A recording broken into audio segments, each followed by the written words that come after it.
ನಿಮ್ಮ ಹೃದಯವನ್ನು ನೋಡುವಂಥ ದೇವರು ಪವಿತ್ರಾತ್ಮನ ಶಕ್ತಿಯಿಂದ ನಿಮ್ಮನ್ನು ತುಂಬಿಸಿ ಕಳಿಸ್ತಾರೆ. ನೀವೊಂದು ಆಶೀರ್ವಾದವಾಗಿ ಬದುಕ್ತೀರಿ. ಇಲ್ಲದೇ ಇದ್ದರೆ ಒಂದು ಶಾಪಗ್ರಸ್ತ ಜೀವನ ಆಗ್ತದೆ. ಶಾಪಗ್ರಸ್ತ ಜೀವನ ಅಂದ್ರೆ ಏನು ಗೊತ್ತಾ? Fruitless life, no fruit of the Holy Spirit. ಸುಮ್ಮನೆ ಬರ್ತೀವಿ, ಹಾಡ್ತೀವಿ, ಪ್ರಾರ್ಥಿಸ್ತೀವಿ, ಮೊಣಕಾಲು ಹಾಕ್ತೀವಿ, ಕೈ ಎತ್ತುತ್ತೀವಿ, ಲಾಸ್ಟಿಗೆ ಎಣ್ಣೆ ಹಚ್ಕೊಳ್ತೀವಿ, ಹೋಗ್ತೀವಿ. ಆದರೆ ಹೋದ ಮೇಲೆ ನಮ್ಮ ಜೀವನ ಏನು? What is your life after going back home?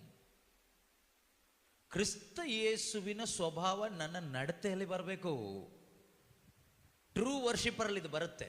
If you are a true worshipper, ನೀವು ನಿಜವಾದ ಆರಾಧನೆ ಮಾಡಿ ಹೋಗೋದಾದ್ರೆ ಇಲ್ಲಿಂದ ಮನೆಗೆ ಹೋದ ಮೇಲೆ ರಿಸಲ್ಟ್ ಬರುತ್ತೆ. You can see, people can see the result through your life if you are a true worshipper. ನಿಜವಾದ ಆರಾಧಕನ ಜೀವಿತದಲ್ಲಿ ಆ ಒಂದು ರಿಸಲ್ಟ್ ಕಾಣಿಸುತ್ತೆ. ನಿಮ್ಮ ಮುಖಾಂತರ ರಿಸಲ್ಟ್ ನೋಡುವಾಗ ಏನಾಗುತ್ತೆ ಗೊತ್ತಾ? ನೆಕ್ಸ್ಟ್ ವೀಕ್ ನೀವು ಬರುವಾಗ ನಿಮ್ಮ ಜೊತೆ ಕೆಲವರು ಬರಲಿಕ್ಕೆ ಇಷ್ಟಪಡ್ತಾರೆ. I can see some changes in you, in your behaviour. ನಿನ್ನ ಸ್ವಭಾವದಲ್ಲಿ ಚೇಂಜಸ್ ಕಾಣ್ತಾ ಇದೆ, ನಿನ್ನ ಮಾತಲ್ಲಿ ಚೇಂಜಸ್ ಕಾಣ್ತಾ ಇದೆ. ನೀನು ಆರಾಧನೆ ಮಾಡ್ತಾ ಇರೋದು ಯಾರನ್ನ? ನೀನು ಎಲ್ಲಿ ಹೋಗಿ ಬಂದೆ? ನಾನು ಆರಾಧನೆ ಮಾಡಿ ಬಂದೆ. ಹಾಗಾದ್ರೆ ನಾನು ಬರ್ಬೋದು ಆರಾಧನೆಗೆ ಅಂತ ಕೇಳಬೇಕು. ಇವತ್ತು ನಮ್ಮ ಜೀವನ ನೋಡಿ ಎಷ್ಟು ಜನ ಬಂದಿದ್ದಾರೆ ಆರಾಧನೆ ಮಾಡಲಿಕ್ಕೆ ದೇವರನ್ನ. Praise the Lord, hallelujah, hallelujah, hallelujah, hallelujah. ಅದರಿಂದ ದೇವರ ವಾಕ್ಯ ಹೇಳುವ ಹಾಗೆ ನಮ್ಮನ್ನೇ ದೇವರಿಗೆ ಮೀಸಲಾದ, ಮೆಚ್ಚುಗೆಯಾದ, ಸಜೀವವಾದ ಒಂದು ಬಲಿಯಾಗಿ ನಾವು ಕೊಡಬೇಕು.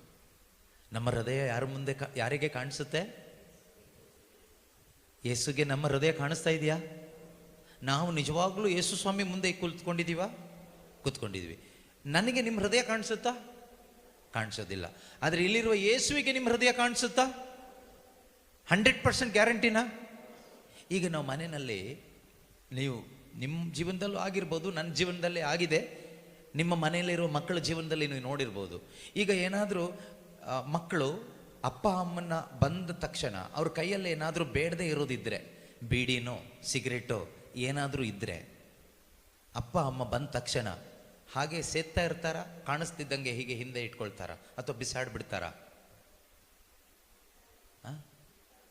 ನೀವು ಸ್ಕೂಲ್ಗೆ ಹೋಗ್ಬೇಕಾದ್ರೆ ಏನಾದರೂ ಈ ರೀತಿ ಮಾಡಿದ್ದಿದ್ರೆ, ನಿಮ್ಮ ಪೇರೆಂಟ್ಸ್, ಅಪ್ಪನೋ ಅಮ್ಮನೋ ಅಜ್ಜನೋ ಟೀಚರ್ಸೋ ಯಾರಾದರೂ ನೋಡುವಾಗ ಏನೋ ಬೇಡದೇ ಇರೋದು ನೋಡ್ತಾ ಇರ್ತೀರಿ ಮೊಬೈಲ್ ಫೋನಲ್ಲಿ. ಯಾರೋ ಬಂದರು ಹಿರಿಯರು, ಆಗ ನೀವೇನು ಮಾಡ್ತೀರಿ? ಹಾಗೆ ಇಟ್ಕೊಂಡಿರ್ತೀರಾ? ನೋಡಿ ಎಷ್ಟು ಚೆನ್ನಾಗಿದೆ ಅಂತ ಅವರಿಗೂ ತೋರಿಸ್ತೀರಾ? ತೋರಿಸೋದಿಲ್ಲ. ಯಾಕೆ ಹೇಳಿ? ತೋರಿಸಿದ್ರೆ ಒಂದು ಕೊಡ್ತಾರೆ ನಮಗೆ. ಈ ಹೊಲಸು ನೋಡ್ಲಿಕ್ಕೆ ನಿನಗೆ ನನ್ನ ಮೊಬೈಲ್ ಫೋನ್ ಕೊಡಿಸಿದ್ದು ಅಂತ ಬೈತಾರೋ ಇಲ್ವೋ? ಬೈತಾರೆ. ನಿನಗೆ ಪಾಕೆಟ್ ಮನಿ ನಾನು ಕೊಡ್ತಾ ಇರೋದು ಯಾಕೆ? ಒಳ್ಳೇದು ತಿನ್ಬೇಕು ಅಂತ. ಈ ಗುಟ್ಕಾ ತಿನ್ಲಿಕ್ಕ, ಬೀಡಿ ಸೇದ್ಲಿಕ್ಕ, ಸಿಗರೇಟ್ ಸೇದ್ಲಿಕ್ಕ, ನಾನ್ ಸೆನ್ಸ್ ಅಂತ ಹೇಳ್ಬಿಟ್ಟು 2 ಕೊಡ್ತಾರೆ. ಆದ್ರಿಂದ ನಮ್ಮ ಅಪ್ಪ ಅಮ್ಮ ಯಾರಾದರೂ ಬಂದರೆ ತಕ್ಷಣ ಎತ್ತಿ ಬಿಸಾಡ್ತೀವಿ. ಕೆಲವರು ಸ್ಮೋಕ್ ಮಾಡಿ ಬರುವಾಗ ಬಾಯಿಗೆ ಅದೇನು ಹಾಕ್ಕೊಂಡು ಬರ್ತಾರೆ ಅಲ್ವಾ? ಸ್ಮೆಲ್ ಬರಬಾರ್ದು ಅಂತ ಹೇಳಿಬಿಟ್ಟು ಸ್ಮೋಕ್ ಮಾಡಿ ಮನೆ ಒಳಗಡೆ ಬರುವಾಗ ನಿಮ್ಮ ಮಕ್ಕಳು, ನಿಮಗೆ ಗೊತ್ತಾಗೋದೇ ಇಲ್ಲ. ಎಷ್ಟೋ ಜನ ನಿಮಗೆ ಗೊತ್ತೇ ಇಲ್ಲ. ಈಗ ಸ್ಮೋಕ್ ಮಾಡಿ ಬರುವಾಗ ಅದರ ಸ್ಮೆಲ್ ಬಾರದೇ ಇರಲಿಕ್ಕೆ ಏನೇನೋ ಚಾಕ್ಲೇಟ್ಸ್ ಎಲ್ಲ ಸಿಗುತ್ತೆ, ಅದೆಲ್ಲ ತಿನ್ಕೊಂಡು ಬರ್ತಾರೆ. ಸ್ಮೆಲ್ ಬಂದರೆ ಏನಾಗ್ತದೆ? ಸ್ಮೆಲ್ ಬಂದರೆ ಬೈತಾರೆ. ನೀವು ಬೈತೀರಿ, ಮಕ್ಕಳಿಗೆ ಹೊಡಿತೀರಿ, ಕೂಗಾಡ್ತೀರಿ. ಅದೇ ರೀತಿ ಪ್ರೀತಿಯ ಸಹೋದರ ಸಹೋದರಿಯರೇ, ಯೇಸುವಿಗೆ ನಿಮ್ಮ ಹೃದಯ ಕಾಣಿಸ್ತಾ ಇದೆ. ನನ್ನ ಮತ್ತು ನಿಮ್ಮ ಹೃದಯ ಯೇಸುವಿಗೆ ಕಾಣಿಸ್ತಾ ಇದೆ. ಈ ಟೈಮಲ್ಲಿ, ಆರಾಧನೆ ವೇಳೆಯಲ್ಲಿ ನಾವೇನು ಮಾಡಬೇಕು ಗೊತ್ತಾ? ಯೇಸುವೆ, ನಿನಗೆ ನನ್ನ ಹೃದಯ ಕಾಣಿಸ್ತಾ ಇದೆ, ನನ್ನ ಹೃದಯದಲ್ಲಿದೆ, ಇದಿಟ್ಕೊಂಡಿದ್ದೀನಿ, ಬಿಸಾಡ್ಬಿಡ್ಬೇಕು ತಕ್ಷಣ. ಯೇಸುಗೆ ನಿನ್ನ ಹೃದಯ ಕಾಣಿಸ್ತಾ ಇದೆ. ದೇವರ ಚಿತ್ತಕ್ಕೆ ವಿರುದ್ಧವಾದದ್ದು, ದೇವರಿಗೆ ಇಷ್ಟ ಇಲ್ಲದೆ ಇರತಕ್ಕಂಥದ್ದು ನಿನ್ನ ಹೃದಯದಲ್ಲಿ ಈಗ ಇರೋದಾದರೆ ನೀನೇನು ಮಾಡ್ತೀಯ ಗೊತ್ತಾ? ಯೇಸುವೆ, ಇದು ಬೇಡ, ನಾನು ಬಿಸಾಡ್ತೀನಿ, ಇದು ಬೇಡ, ನಾನು ಬಿಸಾಡ್ತೀನಿ. ಬಿಸಾಡಬೇಕು. 1 ನಿಮಿಷ ಕಣ್ಣುಗಳನ್ನ ಮುಚ್ಕೊಳ್ಳಿ, ನೇರವಾಗಿ ಕೂತ್ಕೊಳ್ಳಿ, 2 ಕೈಗಳನ್ನು ಹೃದಯದ ಮೇಲೆ ಇಟ್ಕೊಂಡು 2 ಮಿನಿಟ್ಸ್ ಯೇಸು ಸ್ವಾಮಿ ನನ್ನ ಹೃದಯ ನೋಡ್ತಾ ಇದ್ದಾರೆ. ನನ್ನ ಹೃದಯ ಇದು ಯೇಸುವಿಗೆ ಕೊಡ್ಬೇಕು ನಾನೀಗ. ಆರಾಧನೆ ಮಾಡ್ಲಿಕ್ಕಾಗಿ ನಾನು ಬಂದಿದ್ದೀನಿ. ಆರಾಧನೆ ಅಂದರೆ ನನ್ನನ್ನು ಅವರಿಗೆ ಕೊಡುವಂಥದ್ದಾಗಿದೆ. ಯೇಸುವೆ, ನನ್ನ ಹೃದಯ ನಿಮಗೆ ಕೊಡಬೇಕು, ಆದರೆ my heart is not holy enough to give to you. ಏನೆಲ್ಲ ಇದೆ ಯೇಸುವಿಗೆ ಇಷ್ಟ ಇಲ್ಲದೆ ಇರೋದು? ಯಾರ ಮೇಲಾದರೂ ಬೇಸರ, ಹೊಟ್ಟೆ ಕಿಚ್ಚು, ಹಣದ ವ್ಯಾಮೋಹ, ಅನೈತಿಕ ಸಂಬಂಧ, ಅಶುದ್ಧತೆ.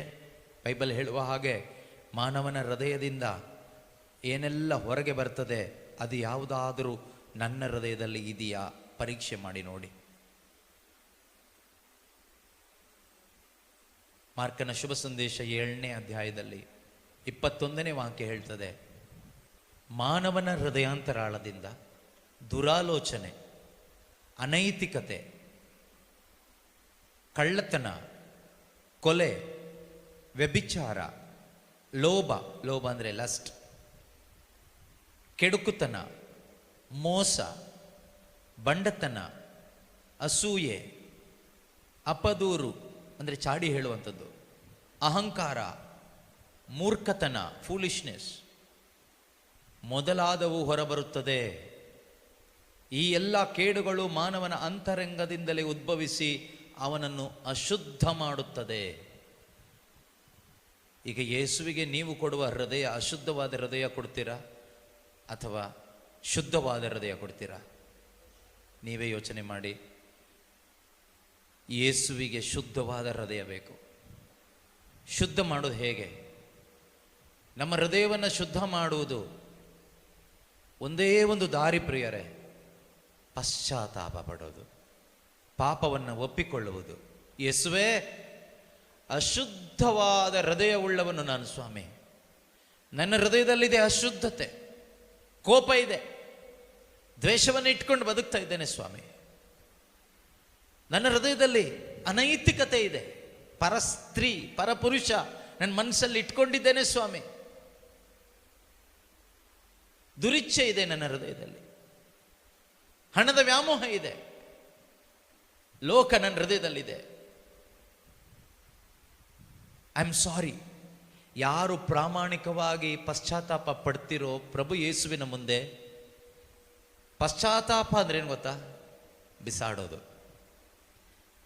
ನೀ ಪಶ್ಚಾತ್ತಾಪ ಪಟ್ಟು ಯೇಸುವಿನ ಮುಂದೆ ಹೇಳುವಾಗ, ಯೇಸುವೆ ಈ ತಪ್ಪು ನನ್ನಲ್ಲಿದೆ ಸ್ವಾಮಿ. ಕೆಲವರು ನೀವು ಪಾಪ ನಿವೇದನೆ ಮಾಡಿದ್ದೀರಿ, ಆದರೂ ಕೂಡ ಪಶ್ಚಾತ್ತಾಪ ಇಲ್ಲದೆ ಮಾಡಿದ ಪಾಪ ನಿವೇದನೆ ಪ್ರಯೋಜನ ಇಲ್ಲ, ಫಲ ಬರೋದಿಲ್ಲ. ಅದರಿಂದ ಪಶ್ಚಾತ್ತಾಪ ಬೇಕು ಒಳಗಡೆ. ನಾನು ಮಾಡಿದ ತಪ್ಪು ನನಗೆ ತಪ್ಪು ಅಂತ ಕನ್ವಿನ್ಸ್ ಆಗಬೇಕು, ನನ್ನ ಒಳಗಡೆ ಚುಚ್ಚಬೇಕು. ದುಂದುಗಾರ ಮಗ ಯಾವ ರೀತಿಯಲ್ಲಿ ಹೇಳ್ತಾನೆ, ನಾನು ದೇವರಿಗೆ ವಿರುದ್ಧ ಪಾಪ ಮಾಡಿದ್ದೇನೆ, ಅಪ್ಪ ನನ್ನ ತಂದೆಗೆ ವಿರುದ್ಧ ಪಾಪ ಮಾಡಿದ್ದೇನೆ, ನಾನು ಈಗಲೇ ಹೋಗ್ತೇನೆ, ಸಾರಿ ಕೇಳ್ತೀನಿ. ಮೊದಲು ಅವನಿಗೆ ಅರ್ಥ ಆಯಿತು. ಪ್ರಿಯರೇ, ನಾವೆಲ್ಲರೂ ಬಲಹೀನರೇ, ನಾವೆಲ್ಲರೂ ಕೂಡ ತಪ್ಪು ಮಾಡ್ತೀವಿ. ಯೋಚನೆಯಿಂದ, ಮಾತಿನಿಂದ, ಕ್ರಿಯೆಯಿಂದ, ಕರ್ತವ್ಯ ಲೋಪದಿಂದ ನಮ್ಮಲ್ಲಿ ತಪ್ಪುಗಳಿರ್ಬೋದು. ಆದರೆ ಯೇಸುಸ್ವಾಮಿ ಬಂದಿರೋದು ನಮ್ಮ ತಪ್ಪನ್ನು ಕಂಡುಹಿಡಿಲಿಕ್ಕಲ್ಲ, ನಮ್ಮ ತಪ್ಪುಗಳನ್ನು ಕ್ಷಮಿಸಲಿಕ್ಕೆ. ಪಶ್ಚಾತ್ತಾಪ ಪಡುವ ಪ್ರತಿಯೊಬ್ಬರನ್ನು ಕ್ಷಮಿಸುವ ಯೇಸು ನಮ್ಮ ಹೃದಯವನ್ನು ನೋಡ್ತಾ ಇದ್ದಾರೆ. Jesus can see your heart. He is watching your heart. You cannot pretend to be good before him. Before people you can pretend yourself good. ನೀನು ಒಳ್ಳೆಯವನು, ಉತ್ತಮನು, ಪರಿಶುದ್ಧನು ಎಂದು ಮನುಷ್ಯರ ಮುಂದೆ ನೀನು ಹೇಳಿ ನಾಟಕ ಮಾಡಬಹುದು. ಆದರೆ ಯೇಸುವಿನ ಮುಂದೆ ಏನು ಹೇಳಿ ತಪ್ಪಿಸ್ಕೊಳ್ಳಿಕ್ಕೆ ಆಗೋದಿಲ್ಲ.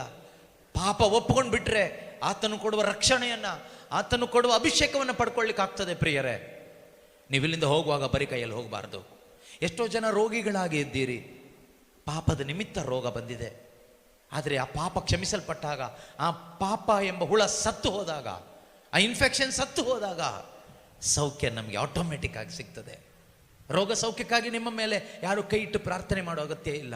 ಆ ಇನ್ಫೆಕ್ಷನ್ ಹೋದರೆ ಸಾಕು, ಆ ಹುಳ, ಆ ಪಾಪ ಎಂಬ ಹುಳ ಹೋದರೆ ಸಾಕು. ಅದನ್ನು ಓಡಿಸ್ಲಿಕ್ಕಿರುವ ಒಂದೇ ಒಂದು ದಾರಿ ಪಶ್ಚಾತ್ತಾಪ ಪಡೋದು. ಸ್ವಾಮಿ, ನನ್ನೊಳಗಡೆ ಸಿನ್ ಇದೆ. I am a Sinner lord, I am a Sinner lord, have mercy on me. ಯೇಸುವೆ, ನಾನು ಅನೇಕ ರೀತಿಯಲ್ಲಿ ನನ್ನ ಹೃದಯವನ್ನು ಹಾಳು ಮಾಡಿಕೊಂಡಿದ್ದೇನೆ. ನನ್ನನ್ನು ಕ್ಷಮಿಸಿರಿ ಯೇಸುವೆ. ಆಗ ಯೇಸುವಿನ ರಕ್ತ ನಮ್ಮನ್ನು ತೊಳಿತದೆ. ಯೇಸುವಿನ ರಕ್ತ ನಮ್ಮನ್ನು ಪರಿಶುದ್ಧ ಮಾಡುತ್ತೆ. ನಾ ಪಾಪಿ ಯೇಸುವೆ, ನಿನ್ನ ಮುಂದೆ ನಿಲ್ಲುವ ಯೋಗ್ಯತೆ ಇಲ್ಲ ಯೇಸುವೆ. ಎದ್ದು ಯಾರೆಲ್ಲ ಪಶ್ಚಾತ್ತಾಪ ಪಡ್ತಾ ಇದ್ದೀರೋ, the blood of Jesus cleansing you right now. ಈಗೇನು ಮಾಡಬೇಕು? What is next? ಈಗೇನಂದ್ರೆ ಯು ಹ್ಯಾವ್ ಟು ಬಿಲೀವ್. ನೀವು ನಂಬಬೇಕು. ಏನೆಂದು ನಂಬಬೇಕು? ಯೇಸು ಸ್ವಾಮಿ ನನ್ನೆಲ್ಲ ಪಾಪಗಳನ್ನು ಕ್ಷಮಿಸಿದ್ದಾರೆ. ನಂಬ್ತೀರಾ? ನಂಬ್ತೀರಾ? ಯಾರೆಲ್ಲ ಪ್ರಾಮಾಣಿಕವಾಗಿ ನೀವು ಯೇಸುವೆ ನನ್ನ ಪಾಪಿ, ನನ್ನಲ್ಲಿ ಪಾಪ ಇದೆ ನನ್ನ ಹೃದಯದಲ್ಲಿ, ನಿಮಗೆ ನನ್ನ ಹೃದಯ ಕಾಣಿಸ್ತಾ ಇದೆ, you can see my heart is not right before you Lord ಎಂದು ಹೇಳಿ ನೀವು ಪಾಪವನ್ನು ಒಪ್ಪಿಕೊಂಡು ಪ್ರಾರ್ಥಿಸಿದ್ರೋ, ಯೇಸುವಿನ ರಕ್ತ ನಿಮ್ಮನ್ನು ತೊಳೆದಿದೆ. ಆದ್ದರಿಂದ ಈಗೇನಾಗಿದೆ? ನಮ್ಮ ಹೃದಯ ಪರಿಶುದ್ಧ ಆಗಿದೆ. ಎಷ್ಟು ಸುಲಭ ನೋಡಿ ಅಲ್ವಾ? ಇದಕ್ಕಾಗಿ ನಾವೇನಾದರೂ ಪರಿಹಾರ ಬಲಿ ಮಾಡಿದ್ದೀವಾ? ನಾವೇನಾದರೂ ಬಲಿ ಕೊಟ್ಟಿದ್ದೀವಾ? ಕಾಣಿಕೆ ಕೊಟ್ಟಿದ್ದೀವಾ? ಏನಾದರೂ ಸ್ಪೆಷಲ್ ಏನಾದರೂ ಮಾಡಿದ್ದೀವಾ? ಇಲ್ಲ. ಯೇಸು ಸ್ವಾಮಿಯ ಆ ಒಂದು ಪಾಪ ಪರಿಹಾರ ಬಲಿಯಲ್ಲಿ ನಂಬಿಕೆ ಇಟ್ಟು ನಾವು ಪಾಪವನ್ನು ಒಪ್ಪಿಕೊಂಡಿದ್ದೇವೆ ಅಷ್ಟೇ. ಯೇಸುವೆ, ನನ್ನ ಪಾಪಕ್ಕಾಗಿ ನೀನು ಸತ್ತೆ, ನನ್ನ ಪಾಪಕ್ಕಾಗಿ ನಿನಗೆ ಶಿಕ್ಷೆ ಆಯಿತು ಸ್ವಾಮಿ, ನನ್ನನ್ನು ಕ್ಷಮಿಸಿಬಿಡಿ, ನಾನು ಇಷ್ಟೆಲ್ಲ ಪಾಪವನ್ನು ಇಟ್ಕೊಂಡು ಕೂತ್ಕೊಂಡಿದ್ದೀನಿ ಎಂದು ಪಾಪವನ್ನು ಒಪ್ಪಿಕೊಂಡು ಯಾರೆಲ್ಲ ಕ್ಷಮೆ ಕೇಳಿದ್ದೀರೋ, ಯೇಸುವಿನ ಅಮೂಲ್ಯವಾದ ರಕ್ತ, ಬೈಬಲ್ ಹೇಳುತ್ತೆ, ಹೇಬೇಲನ ರಕ್ತಕ್ಕಿಂತಲೂ ಅಮೋಘವಾಗಿ ಮೊರೆ ಇಡುವ ಪ್ರೋಕ್ಷಣ ರಕ್ತ ಯೇಸುವಿನ ರಕ್ತ. ಮೊರೆ ಇಡುತ್ತಂತೆ ರಕ್ತ. ಮೊರೆ ಇಡೋದು ಅಂದರೆ ಏನು? ಬೇಡುವುದು, ಕೇಳುವುದು. ಕಾಯಿನ ಹೇಬೇಲನನ್ನು ಕೊಲೆ ಮಾಡಿದಾಗ ಅವನ ರಕ್ತ ನೆಲದ ಮೇಲೆ ಬಿತ್ತು. ಬಿತ್ತ ಬಿತ್ತು ಅಲ್ವಾ? ಹಾಗೆ ಬಿದ್ದಾಗ ಆ ರಕ್ತ ದೇವರ ಹತ್ರ ಮೊರೆ ಇಡ್ತಂತೆ. ಏನು ಮೊರೆ ಇಡ್ತು ಗೊತ್ತಾ? ನನ್ನ ಅಣ್ಣ ನನ್ನನ್ನು ಕೊಲೆ ಮಾಡ್ದ, ದೇವರೇ ಅವನನ್ನು ಬಿಡಬೇಡಿ. ನನ್ನ ಅಣ್ಣ ನನ್ನನ್ನು ಕೊಲೆ ಮಾಡಿದ್ದಾನೆ, ದೇವರೇ ನೀವು ಅವನನ್ನು ಬಿಡಬೇಡಿ. ರಿವೆಂಜ್, ಪ್ರತೀಕಾರಕ್ಕಾಗಿ ಮೊರೆ ಇಡ್ತಾ ಇತ್ತಂತೆ. ಅದೇ ರೀತಿ ಯೇಸುವಿನ ರಕ್ತ ಮೊರೆ ಇಡ್ತಾ ಇದೆ ದೇವರ ಮುಂದೆ. ಈ ನೆಲದಲ್ಲಿ ಚೆಲ್ಲಲ್ಪಟ್ಟ ದೇವರ ಪುತ್ರನ ಪರಿಶುದ್ಧವಾದ ರಕ್ತ ಮೊರೆ ಇಡ್ತಾ ಇದೆ ಸ್ವರ್ಗದಲ್ಲಿ ಪಿತನ ಆ ಸಿಂಹಾಸನದಲ್ಲಿ. ಏನೆಂದು ಮೊರೆ ಇಡ್ತಾ ಇದೆ ಗೊತ್ತಾ? ಯಾರಾದರೂ ಹೇಳ್ತೀರಾ? ಏನೆಂದು ಮೊರೆ ಇಡ್ತಾ ಇದೆ ಯೇಸುವಿನ ರಕ್ತ? ಹೇಬೇಲನ ರಕ್ತ ಮೊರೆ ಇಟ್ಟಿದ್ದು ನಾನು ಹೇಳಿದೆ. ಯೇಸುವಿನ ರಕ್ತ ಏನೆಂದು ಮೊರೆ ಇಡುತ್ತೆ ಗೊತ್ತಾ? ಪಿತನೇ, ಇವರೇನು ಮಾಡುತ್ತಿದ್ದಾರೋ ಇವರು ಅರಿಯರು, ಇವರನ್ನು ಕ್ಷಮಿಸಿರಿ. Father, they do not know what they are doing, forgive them, forgive them, forgive them, forgive them, forgive them. Father forgive, Father forgive, Father forgive them, forgive them. This is what Jesus blood is pleading before Father. ಯೇಸುವಿನ ರಕ್ತ ಮೊರೆ ಇಡ್ತಾ ಇರೋದು ಇದಕ್ಕಾಗಿ ಪ್ರಿಯರೇ. ಇದರ ಆಶೀರ್ವಾದ ಯಾರಿಗೆ ಸಿಗುತ್ತೆ? ಆ ಫರ್ಗಿವ್ನೆಸ್ ಯೇಸುವಿನ ರಕ್ತ ಮೊರೆ ಇಡ್ತಾ ಇದೆ, ಆದರೆ ಪಿತ ಕ್ಷಮಿಸ್ತಾರೆ. ಈಗ ಕ್ಷಮೆ ಯಾರಿಗೆ ಸಿಗುತ್ತೆ ಗೊತ್ತಾ?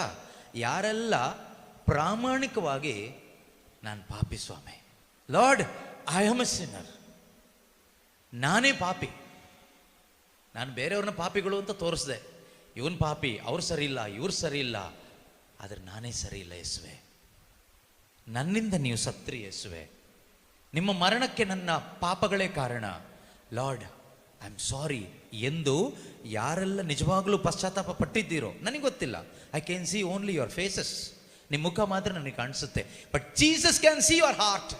Jesus can see your heart, what you're thinking, what you're meditating, what you're going through, what is your emotion. Jesus can see it.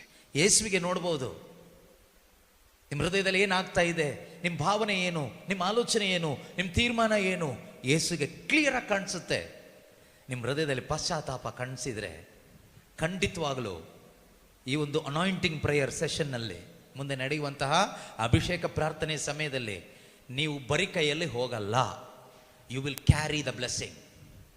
You will carry the anointing. Blessing ಅಂದರೆ ಅನಾಯಿಂಟಿಂಗ್, ಅಭಿಷೇಕ, ಪವಿತ್ರಾತ್ಮ ಶಕ್ತಿಯನ್ನು ನೀವಿಲ್ಲಿಂದ ಪಡೆದುಕೊಂಡು ಹೋಗ್ತೀರಿ.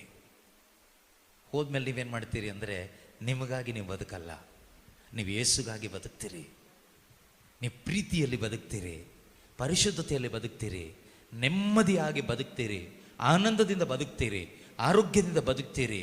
That is the power of the anointing. ಅದು ಅಭಿಷೇಕದ ಶಕ್ತಿಯಾಗಿದೆ. ಮತ್ತೆ ಹೇಳ್ತೀನಿ, ಇನ್ನೂ ಕೂಡ ಯಾರಾದರೂ ನಿಮ್ಮ ಹೃದಯ ಪೂರ್ತಿ ಕೊಡದೇ ಇದ್ದರೆ ಈ ಕೊನೆಯ ನಿಮಿಷಗಳಲ್ಲಿ ಕೊಟ್ಬಿಡಿ. ನಿಮ್ಮನ್ನು ನೀವು ಇಟ್ಕೊಂಡು ಏನೂ ಸಿಗೋದಿಲ್ಲ.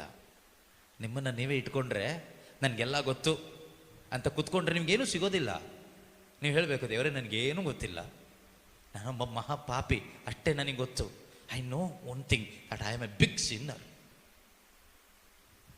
ನಾನೊಬ್ಬ ದೊಡ್ಡ ಪಾಪಿ ಅನ್ನೋದು ಮಾತ್ರ ನನಗೆ ಗೊತ್ತು ದೇವರೇ, ಬೇರೆ ಏನೂ ನನಗೆ ಗೊತ್ತಿಲ್ಲ.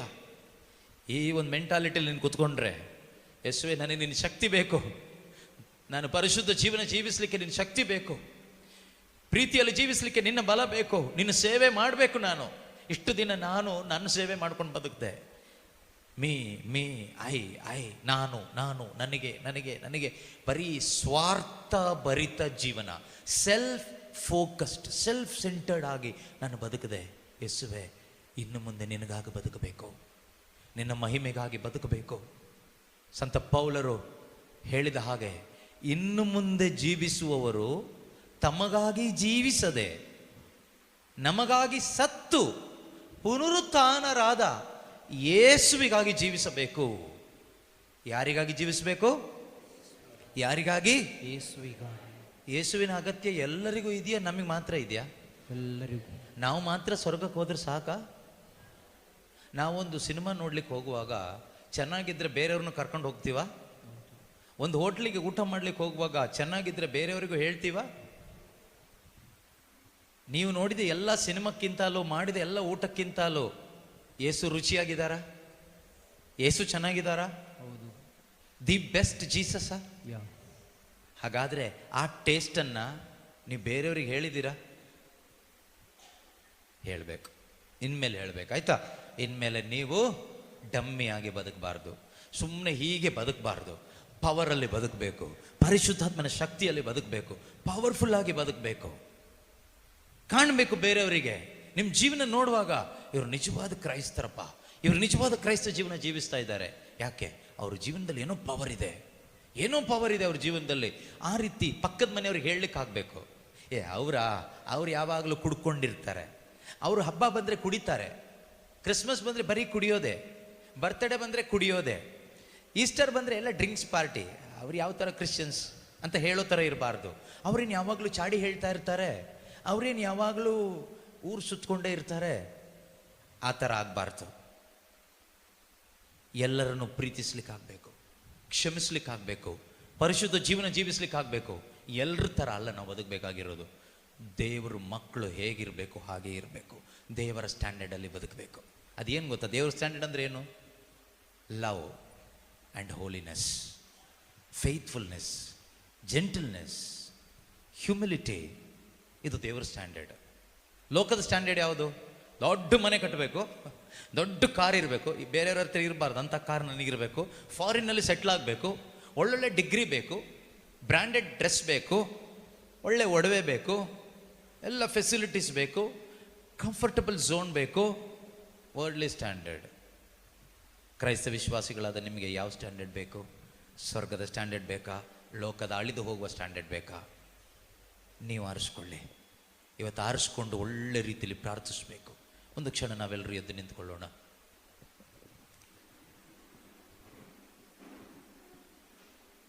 ವಾಕ್ಯ ಕೇಳಿಸ್ಕೊಂಡಿದ್ದೀವಿ. ಆರಾಧನೆ ಅಂದರೆ ಹಾಡುವುದು ಅಲ್ಲ, ಆರಾಧನೆ ಅಂದರೆ ಮೊಣಕಾಲೂರುವುದು ಅಲ್ಲ, ಆರಾಧನೆ ಅಂದರೆ ಕೈ ಎತ್ತುವುದಲ್ಲ. ಹಾಡಿ, ಮೊಣಕಾಲೂರಿ, ಕೈ ಎತ್ತಿ ಪ್ರಾರ್ಥಿಸಿ ನಮ್ಮನ್ನೇ ದೇವರಿಗೆ ಕೊಡೋದು. Giving your self to God. ನನ್ನನ್ನೇ ಪೂರ್ತಿಯಾಗಿ ದೇವರಿಗೆ ಕೊಡುವಂಥದ್ದಾಗಿದೆ ಆರಾಧನೆ. ಆದುದರಿಂದ ಪ್ರೀತಿಯ ಸಹೋದರ ಸಹೋದರಿಯರೇ, ಮತ್ತೊಮ್ಮೆ ನಮ್ಮನ್ನು ದೇವರಿಗೆ ಕೊಟ್ಟಿದ್ದೇನೆ ಎಂಬ ಸಾಂಕೇತವಾಗಿ ಎರಡು ಕೈಗಳನ್ನ ಮೇಲೆ ಕೆತ್ತೋಣ. ಯಾರ ಮುಂದೆ ಈ ಕೈಯನ್ನು ಎತ್ತಿದ್ದೇವೆ ನಾವು? ಎತ್ತಲ್ಪಟ್ಟ ಈ ಕೈಗಳನ್ನು ಯಾರು ನೋಡ್ತಾ ಇದ್ದಾರೆ? ಯೇಸು. ಯೇಸು ನೋಡ್ತಾ ಇದ್ದಾರೆ. ಆಯ್ತಾ? ನಿಮ್ಮ ಹೃದಯ ಯೇಸುಗೆ ಕೊಟ್ಟು ಕೈ ಎತ್ತಿದ್ರೆ ಯು ಆರ್ ರೈಟ್. ಹೃದಯ ಕೊಡದೆ ಕೈ ಎತ್ತಿದ್ರೆ ಈಗಲೇ ಹೃದಯ ಕೊಟ್ಬಿಡಿ. ಕೈ ಎತ್ತಿಬಿಟ್ಟಿದ್ದೀನಿ, ಯೇಸು ಮುಂದೆ ನಾಟಕ ನಡೆಯೋದಿಲ್ಲ, ಆದ್ರಿಂದ Jesus I am a sinner, I am sorry, I give my life to you, ಇಷ್ಟೇ ಹೇಳಿ, ಬೇರೇನಿಲ್ಲ. Lord Jesus I am a sinner, ಯೇಸುವೆ ನಾನೊಬ್ಬ ಪಾಪಿ, ನಾನು ತಪ್ಪು ಮಾಡಿದ್ದೇನೆ, ಐ ಆಮ್ ಸಾರಿ, ನನ್ನನ್ನು ಕ್ಷಮಿಸಿ, ನಾನು ಎಲ್ಲರನ್ನೂ ಕ್ಷಮಿಸಿದ್ದೀನಿ ಯೇಸುವೆ, ನಿಮ್ಮ ಮುಂದೆ ಶರಣಾಗ್ತಾ ಇದ್ದೀನಿ, ನನ್ನ ಜೀವನ ಇನ್ನು ಮುಂದೆ ನಿಮಗಾಗಿ ನಿಮ್ಮ ಕೈಯಲ್ಲಿ ಕೊಡ್ತಾ ಇದ್ದೀನಿ ಯೇಸುವೆ, ನನಗೇನು ಬೇಡ, ನಿಮ್ಮ ಅಭಿಷೇಕ ಮಾತ್ರ ಸಾಕು, ನಿಮ್ಮ ಆತ್ಮನ ಶಕ್ತಿ ಮಾತ್ರ ಸಾಕು, ಇನ್ನು ಮುಂದೆ ನಿಮಗಾಗಿ ಬದುಕಬೇಕು. ಎಷ್ಟೋ ಜನಕ್ಕೆ ಶುಭ ಸಂದೇಶ ತಲುಪಿಲ್ಲ, ನಾನು ಶುಭ ಸಂದೇಶ ಸಾರಬೇಕು, ಅನೇಕರಿಗೆ ನಿತ್ಯ ಜೀವದ ಸಂದೇಶ ಕೊಡಬೇಕು, ಯೇಸುವಿನ ರುಚಿ ಕೊಡುವ ಉಪ್ಪು ನಾನು ಆಗಬೇಕು, ಅದಕ್ಕೆ ಬೇಕಾದ ಶಕ್ತಿಯನ್ನು ನನಗೆ ಕೊಡಿ ಎಂದು ಪ್ರಾರ್ಥಿಸುತ್ತಾ ಒಮ್ಮೆ ಸ್ತುತಿ ಮಾಡಿ ನೋಡೋಣ ಜೋರಾಗಿ.